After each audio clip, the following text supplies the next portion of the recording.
We didn't get to see them last Sunday, so we want to recognize our volunteer of the month for the month of October, which is Bonnie and Harold.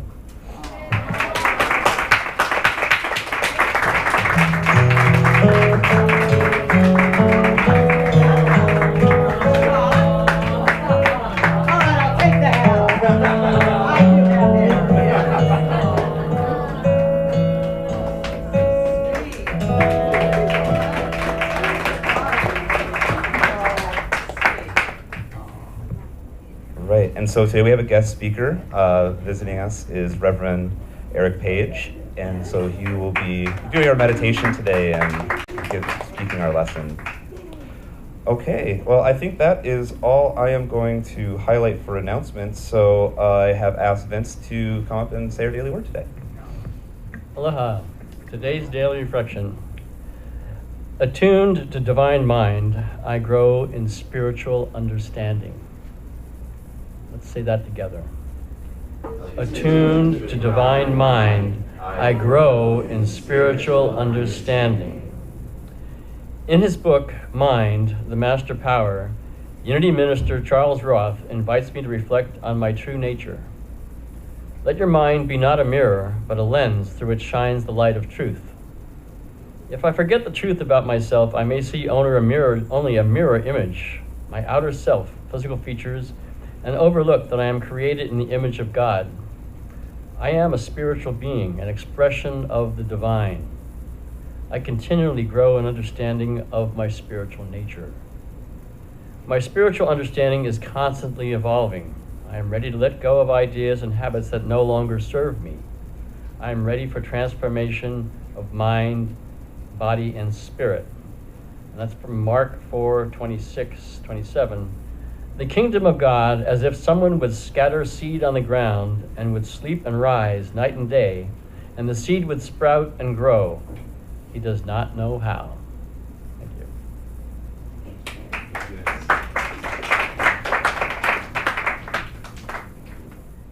I ask you now to visualize the sanctuary as a beautiful heart, expanding around and through the sanctuary and Sunday school with Kayla and the children.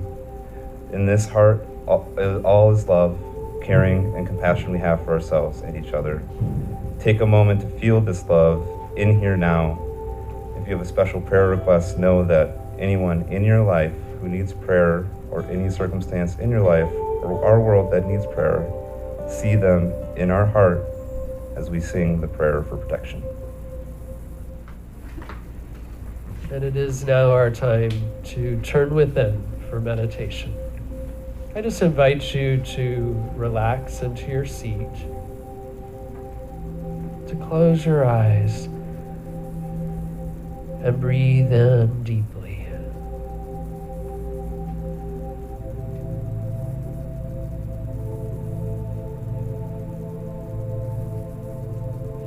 Meditation is one way of experiencing the spirit within. Anchor your feet firmly on the floor and place your attention at the crown of your head and say to yourself, I move forward in faith. I move forward in faith, and I know that God lives in me.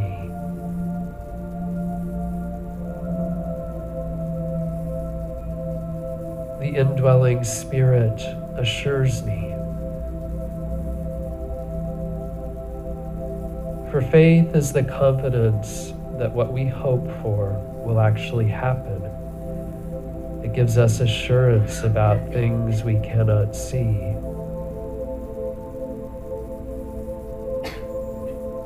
And so we rest in the confidence of God in the quiet.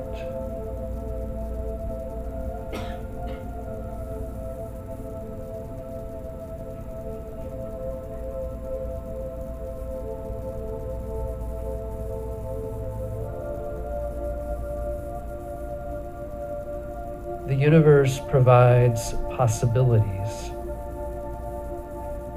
Everything is possible for him who believes.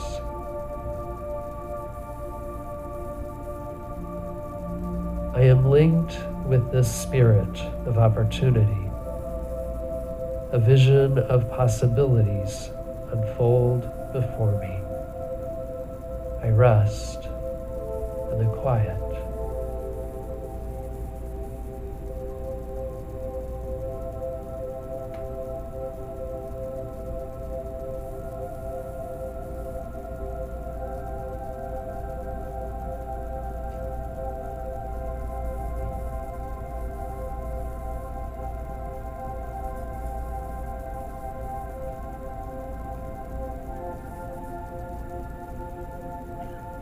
The spirit of faith leads me.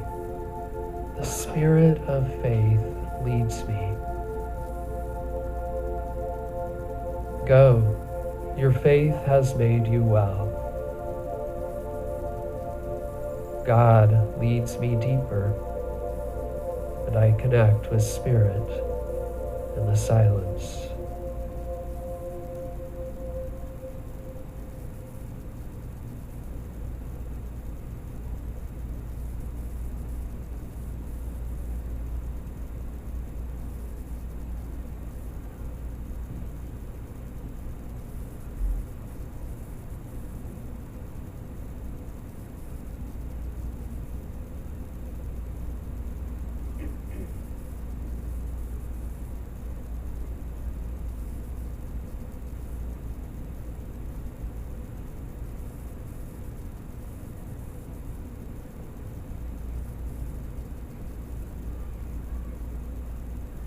As we close our meditation, we are anchored in the knowing that the power of God is everywhere, from the top of our heads to our voices, to the length of our bodies and to the base of our feet. This mysterious force is present in our world, and we realize our true identity as offspring of the divine. So this morning we go forward with Spirit as our guide. We breathe in and out, and we give thanks for this experience of the Spirit of faith.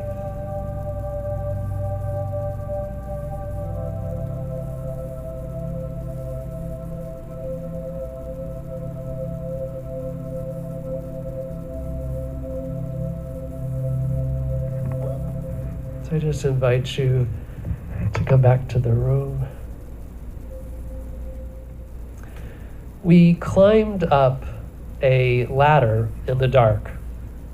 We pulled a huge tarp over a hole in the roof. My husband Keith and I purchased a home 19 years ago. It had a hole in the roof, a pile of leaves in the bathroom, a broken window. It needed help. We stepped out on faith. We'd seen the house that winter. We walked through this unheated home with a realtor friend, and it was being offered by Housing and Urban Development, or HUD. It had sat empty for a year. We could purchase the home on a bid basis. So we offered a bid, and within a week, the home was ours, as is. Keith and I had never bought a house before, let alone one that needed a lot of work. But after years of work, intense work in those first few months, it became our home for 19 years before we moved to the Big Island. And we're very glad to be here. Today, I'm going to talk about faith, and the title of my talk is Forward in Faith. So what does it mean to have real faith? One of the definitions of faith is simply confidence or trust in a person or thing, a belief that's not based on proof. And how many of you have heard someone say, just trust me? and we don't always trust them. Today we're going to look at faith as a spiritual ability. We might even ask ourselves, what is my greatest fear? What's my greatest fear? How do I apply my spiritual faith? So we're going to look at the experience of trust in the spiritual realm, of meeting fear, of moving forward in trust. And the affirmation that we'll work with today is, I move forward in faith. God is my constant guide. Will you join me in that? I move forward in faith. God is my constant guide. Okay. Christmas is still 75 days away. I looked it up. But you may already be seeing images of the baby, the wise men, shepherds, and angels. I saw them in the store this week. This Christmas, you'll hear again the birth stories of Jesus, and those stories represent both challenge and faith. The birth story in the Christian book of Matthew is a way of telling us something about Jesus' importance to the early Christians. And it's a tale of high drama, right? A father's doubts, a few mysterious magi, a tyrant who murders children, and a narrow escape to Egypt. But the stories always end in triumph. They're stories of faith, triumphant. The author that we call Luke writes another very different story about faith. An angel visits Mary, strengthening her faith. When Jesus' parents travel to Jerusalem for a census, there's an innkeeper who directs them to the safety and comfort of a shed. Even in faith, they have a place to stay. Angels appear to the shepherds, confident and open to divine messages. With faith, the shepherds travel to admire the holy baby in a humble stable. So, like the characters in those birth stories, we can ask ourselves, how do we move forward? How do we move forward through challenges? And do you step or do you leap into faith? And it's not that one is better or more noble. Martin Luther King Jr. stated, faith is taking the first step even when you don't see the whole staircase. We don't have to know the whole situation to have faith. Carter Hayward is a female theologian and priest in the Episcopal Church, and she challenges our common view of faith. Faith is the process of leaping into the abyss, not on the basis of any certainty about where we shall land, but rather on the belief that we shall land. This one still surprises me. An abyss? Really? She didn't even say we leap across the abyss. She said leaping into it. She said it's not the belief that we shall land, that it is the belief that we shall land, not where we shall land. But landing, whether it's on this island or someplace else, is a different place than where we began, right? We've moved in our faith when we move forward. Both stepping or leaping in faith suggests that movement, and we move forward or upward in a journey of consciousness. I have another story about Kansas City. You know, some of the immigrants who came to Kansas City came directly from places and communities that were a world away. Most of them who came from the cities of Marjayan, Sadainan, and other tiny communities in the Middle East called themselves Syrians, because at the time they came, the countries of Lebanon, Palestine, and Jordan had yet to be created. We all know that choosing immigration takes deep faith. And soon those Syrian immigrants were involved in the life of the city. There was a couple named Joseph and Nestus Moses who immigrated from Syria in 1888 and settled in Kansas City. Because he spoke English, he soon became a leader for the new Syrian immigrants. He helped them find homes, jobs, and create a community. And his wife served as the godmother for those newcomers. Father John Yeaman served Knesset al-Saidid, the Church of Our Lady. This was an Arabic-speaking Christian church where prayers were offered to Allah, simply the Arabic word for God. To me, these immigrants exemplify the faith of other refugees. Some Syrian families in Kansas City became involved in public service. There was one man who even served on the city council and arranged for naming one of the airport streets Beirut Circle. Many other Syrians became policemen, merchants, physicians, laborers, and soldiers. In 1945, there were 55 Kansas City men from Syria who served in the U.S. Armed Forces.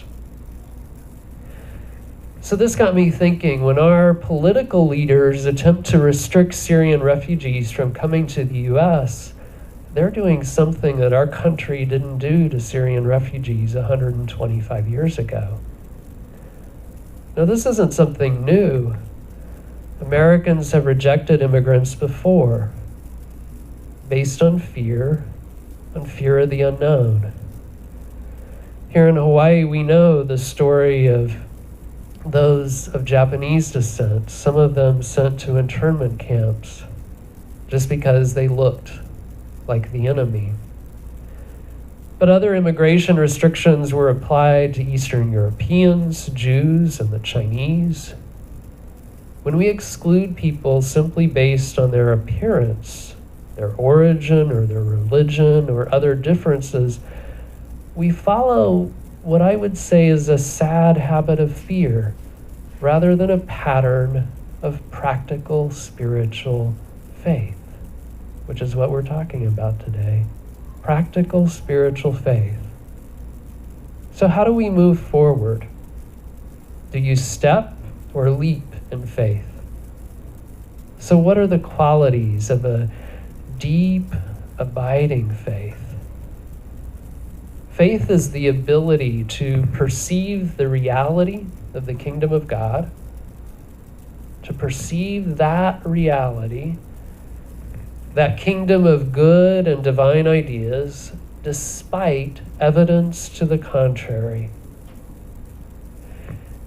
And Unity's founders like to talk about faith molding and shaping spiritual ideas.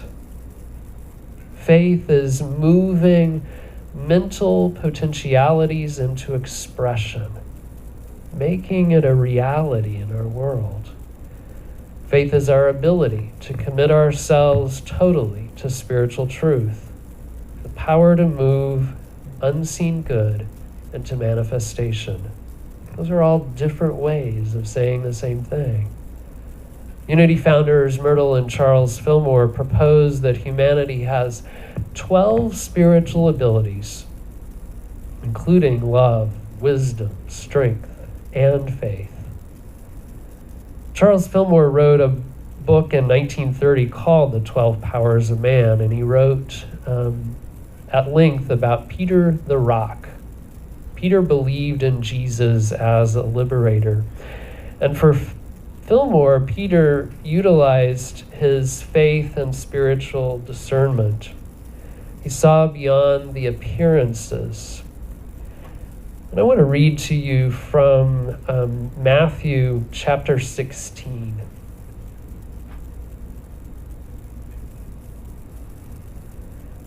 So Jesus asked his disciples, "Who do people say that the Son of Man is?" And they said, "Well, some say John the Baptist, others Elijah, and others Jeremiah or one of the prophets." And he said to them, "But who do you say that I am?" It was Simon Peter who answered, "You are the Messiah, the Son of the living God." So Peter, who represents faith, also utilized his intuition.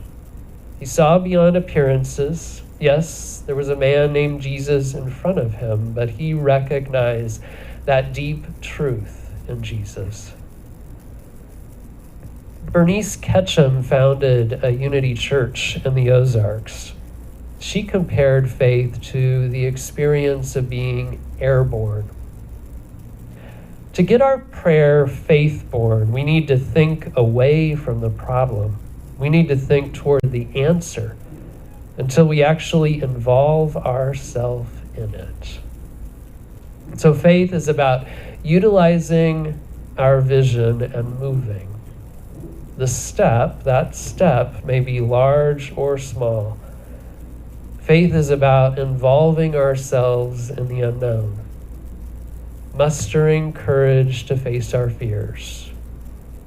How many of you had fears or doubts in moving to the Big Island? Yeah, a few.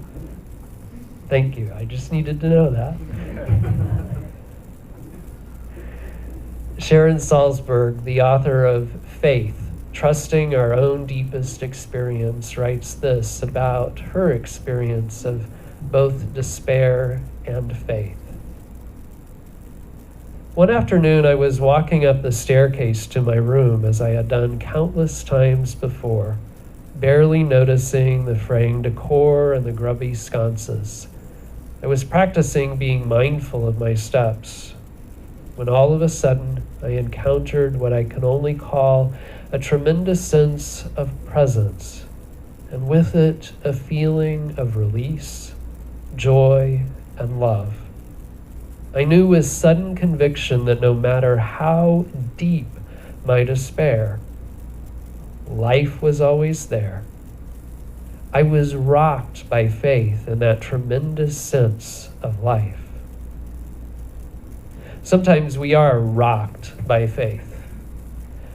This spring, Keith and I resumed our thoughts and prayers about making Hawaii our home. For me, my regular time of prayer and meditation is when I visit with God. Sometimes it is the God out there, and sometimes I hold faith in a higher power, something that's part of me but yet beyond me that I can also deeply connect with. God's presence becomes evident in the process of daily life, such as holding faith in a process of right outworking. Now, while we loved our house in Kansas City, we knew it was time to release it. And once we made that decision and took one step, it all happened very, very fast. Because we were talking about this in, say, February, March, and we're here. Within a short time, we had jobs arranged. We'd sold our home to neighbors. We packed up and made our way west. Now we're unpacking and we're making our new house a home. I know realistically that other steps of faith await, other leaps into mystery. So let's talk some more just to review about how we apply our faith. What does that look like? When do you leap or take just one step, trusting that the next step will be shown? How do you move forward? These are three things that I think are helpful to remember about faith. First, faith is a learned practice. Learned for yourself, because everybody's experience is different.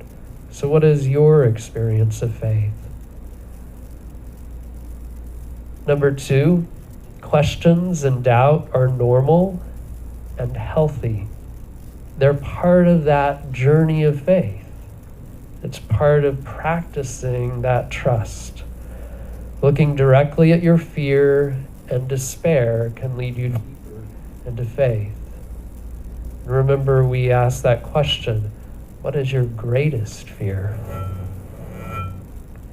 And number 3, we have faith in our fundamental nature as children of the divine, faith in ourselves, that deep spiritual qualities are within us.